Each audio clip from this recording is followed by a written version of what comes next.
sarili kang libro na dapat punuin. Kung atin lang iisipin, ang sarap na maglakad sa mundong sagana sa pag-ibig at walang babad sa ginagawa.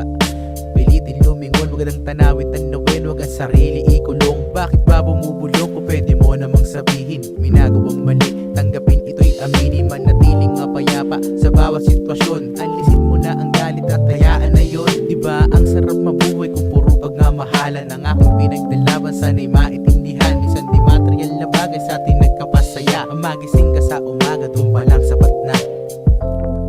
Dun pa lang sapat na.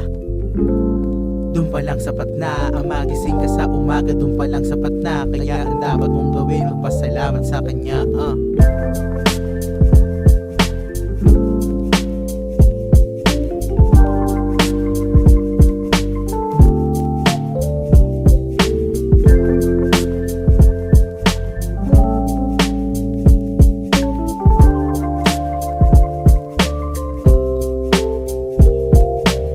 Para sa'yo ay hayaan mo na, hindi naman to paunahan, huwag ka mag-alala. Ngayon ika'y nagtaka kung ba't nagbago sila. Ganun talaga ang bawat tao ay nag-iiba. Kaya huwag kang papasakop sa mga nakikita mo.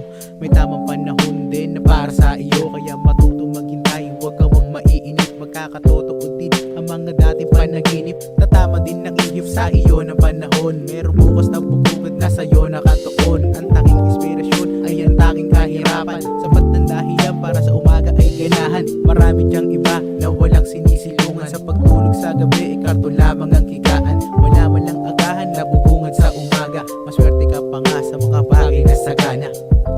Sa mga bagay na sagana.